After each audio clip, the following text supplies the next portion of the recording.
आप देख रहे हैं गुड मॉर्निंग औरंगाबाद न्यूज़। आपको हमारी वीडियो पसंद आए तो प्लीज़ चॅनल को सबस्क्राईब करिए, बेल आयकन को दबाना ना भूलें। मग प्रश्न हे उपस्थित होतं की सुप्रीम कोर्टचा एक जजमेंट आहे, त्या जजमेंट प्रमाणे कोणी इंडिव्हिज्युअल आपल्यापैकी कोणीही असू द्या, त्यांनी पोलीस स्टेशनमध्ये जाऊन काही तक्रार दिलंच की हे FIR मला रजिस्टर करायचं आहे, तर Lalita Kumari versus supreme government of India याच्यामध्ये सुप्रीम कोर्टाने हे आदेश दिलेले आहे की 7 दिवसाच्या आत पोलीस डिपार्टमेंटनी ते FIR रजिस्टर करायला पाहिजे। आणि समजा ते रजिस्टर करण्यामध्ये काही अडचण असेल तर पोलीस डिपार्टमेंटने लिखितमध्ये त्याला सांगायला पाहिजे की याच्यामध्ये FIR या कारणाने रजिस्टर होऊ शकत नाही। पोलीस डिपार्टमेंट फक्त पोलीस स्टेशनमध्ये आपली तक्रार अर्ज घेऊन त्याच्यावर बसू शकत नाही, त्यांना काहीतरी कारवाई करावंच लागत आहे। आता आम्ही जेव्हा त्यांना हे सगळं समजावून सांगितलं की तुम्ही जोपर्यंत FIR रजिस्टर करणार नाही तोपर्यंत त्याच्या MPID मध्ये त्याचा केस रजिस्टर होणार नाही। MPID मध्ये त्याची जे प्रॉपर्टीज आहे ते प्रॉपर्टीज ते प्रोसेस होणार नाही। मग हे चैनसुख संचेती आणि त्यांच्या डायरेक्टर्सला वेगळा कानून का? मग सुभाष जांभळलाही सोडा, मानकापेलाही सोडा, सगळ्यांच्या विरोधात सेम प्रकारचे FIR रजिस्टर सेम प्रकारचं, तसाही पैसे कशा बुडवले होते, कशा पैसे खाल्ले होते आणि कशा पैसे डायव्हर्ट केले होते सगळं। मग सुभाष जांभळला वेगळा कायदा, आदर्शच्या मानकापेसाठी वेगळा कायदा, आणि हे फक्त सत्तेमध्ये आहे, ते सत्तेचे आमदार आहे म्हणून पोलिसांवर दबाव आहे, हे मलाही माहित आहे आणि पोलिसांनाही माहित आहे। याच्यामध्ये काहीही हे नाही आहे की कशा प्रकारचा दबाव पोलीस डिपार्टमेंटवर आहे, ते सगळं माहित आहे आणि मी बोलूनही दाखवलं की मला माहित आहे। आता तुम्ही हे सांगत असेल की आम्ही जाऊन तिथे RBI मध्ये जा, कोणत्या सामान्य माणसाला RBI प्रवेश देणार आहात? तुम्ही आम्हाला हे सांगत आहे की बुलढाणामध्ये FIR रजिस्टर झालेली आहे, तुम्ही बुलढाणामध्ये जाऊन या लोकांना खाण्यापिण्याचे वांदे लागलेले आहे, किती वेळा ते बुलढाणामध्ये जाऊन चक्रा मारणार? आणि अनेक असे प्रकरण आहे की देशामध्ये वेगवेगळ्या ठिकाणी FIR रजिस्टर होतात अगर फायनान्शियल फ्रॉड झालेला असेल।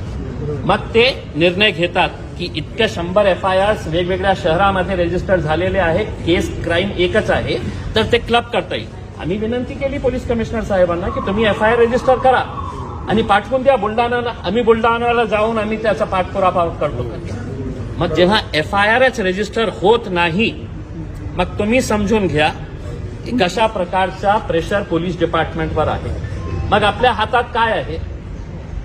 आपल्या हातात हे आहे की समजा त्यांनी याच्यामध्ये काहीही अडचण आणली FIR रजिस्टर करण्यामध्ये, त्यांनी आम्हाला विनंती केली आणि आपण पहिल्यांदा पोलीस कमिशनर साहेबांकडे गेलो होतो, मला त्यांनी खूप सहकार्य केले होते आदर्शच्या संदर्भात। आपण पहिल्यांदा त्यांच्याकडे गेलो, आम्ही त्यांना हे FIRची कॉपी पण दाखवली की साहेब हे लोकांचे कष्टाचे पैसे जेव्हा ते परत घेण्यासाठी बँकेमध्ये गेलं तर 353 कलम त्यांच्यावर लावण्यात येतं का? सरकारी डिपार्टमेंट आहे ते?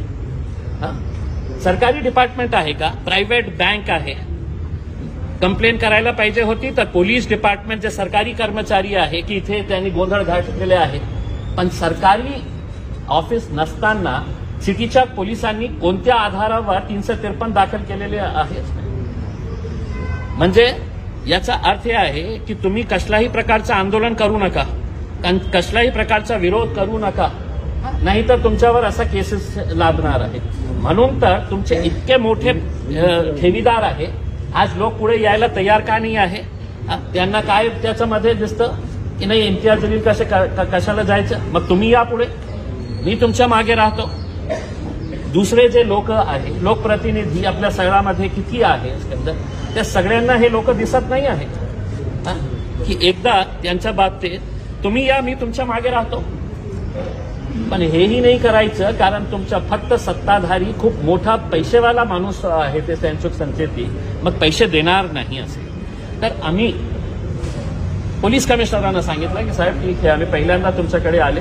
मग त्यांनी आम्हाला हे सांगितलं की मला थोडासा टाइम द्या, मी स्वतः माझा लेटर हेडवर बुलढाणामध्ये जे त्यांचे ऍडमिनिस्ट्रेटर आहे बँकेला पत्र पाठवतो की यांचे पैसे कोणीतरी सांगितले की ऑक्टोबरमध्ये 50% मिळणार होते. त्यांनी पत्रकार परिषद 1 रुपया मिळालेला नाही आहे.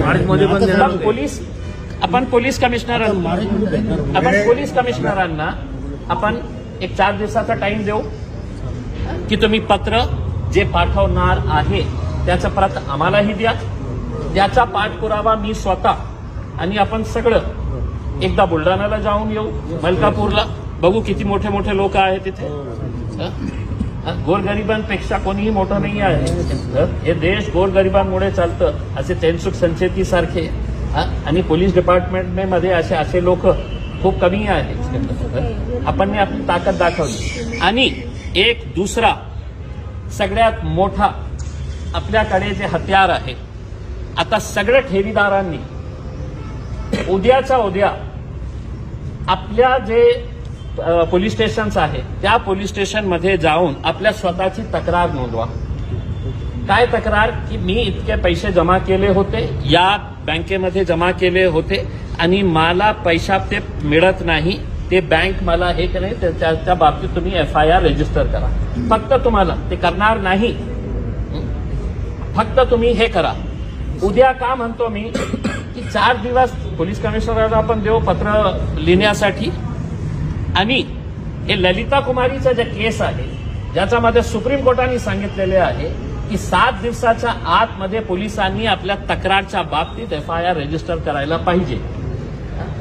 तर आपण समजा 100 लोकांनी ते तक्रार दिले पोलीस स्टेशन्सला की आम्ही ठेवीदार आहे, तुम्ही आमचं फक्त तक्रार घ्या, FIR करायचं नाही करायचं ते इम्तियाज जलील करून आणतील.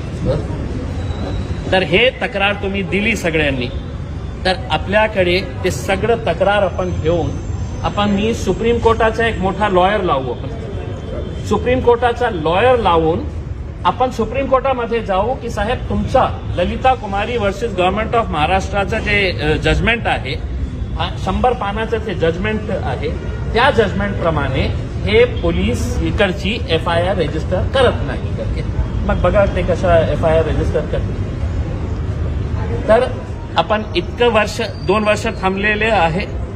मला असं वाटतं की जितके ठेवीदार आहेत त्यांच्यामध्ये विश्वास निर्माण करा की आपण लढाई आपली सही रीतीने आपण लढलो तर तुमचे पैसे मिळणार आहे.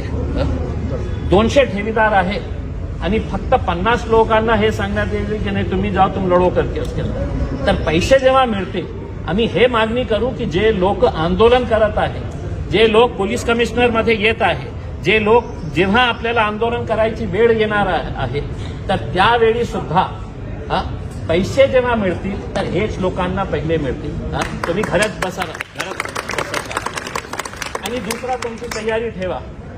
जेव्हा कधी मुख्यमंत्री साहेब या शहरामध्ये येत असतील तर तयारी ठेवा. आम्ही तुम्हाला हाक दिली की चला चलायचं आहे आपल्याला. मुख्यमंत्र्यांना प्रश्न विचारू किंवा मोठे मोठे मंत्री आले तर त्यांना प्रश्न विचारू की याच्या बाबतीत आपण काय निर्णय घेणार आहे. आता 2 वर्ष तुम्ही ज्या प्रकारे आतापर्यंत लढत आलेलो आहोत त्याच प्रकारे तुम्ही लढत राहणार असेल तर अजून 10 वर्ष तुमचा पैसा मिळणार की आयुष्यभर तुमचा पैसा मिळणार नाही. ज्यांना जे भाषा करते त्या भाषामध्ये तुम्हाला बोलावंच लागणार आहे. ते करण्याची आवश्यकता आहे. आता आपण सुरुवात केलेली आहे. आपण निवेदन दिलेलं आहे पोलीस कमिशनर साहेबांना. या निवेदनची प्रत मी आपल्यालाही पाठवत आहे. आणि कृपा करू थोडा वेळ करा. उद्या पोलीस स्टेशनमध्ये जाऊन फक्त इन्व्हर्ट करून घ्या आणि ते सगळे इन्व्हर्टचे प्रत जे आहे ते माझ्या ऑफिसला आणून द्या. माझ्याकडे 100 हे आले तर 8व्या दिवशी मी सुप्रीम कोर्टाकडून आदेश आणणार FIR रजिस्टर करण्यासाठी. 8व्या दिवशी तुम्ही हे केलं कारण नियम आहे. आम्ही नियमाच्या बाहेर कुठेही जात नाही आहे. आणि मला आदर्शमुळे इतकं मी लॉयर झालेला आहे, इतकं या लोकांनी मला शिकवलेले आहे. पण अशा इतना अंधा राज नहीं हो सकता है. इतना अंधा राज नहीं हो सकता है. सिर्फ गरीब है हमारे को अंदर आने नहीं दे रहे हैं तो हम कुछ भी करेंगे करके उसमें. अगर गरीबों की ताकत ही देखने का है तो फिर हम वो ताकत भी दिखाने के लिए तैयार हैं. रोड पे अगर आना है तो हम रोड के ऊपर भी आने के लिए तैयार है, लड़ने के लिए भी तैयार है उसमें, बशर्ते तकलीफ आपको हुई है। आप बोलेंगे कि घर पे बैठो, मैं घर पे बैठे रहूंगा और इम्तियाज जलील लड़ेगा, तो ऐसा नहीं है। मैं आपके कंधे से कंधा लगाकर साथ में खड़े रहूंगा। आप लोगों को भी लड़ने के लिए निकलना पड़ेगा। ठीक है, खूब खूब धन्यवाद।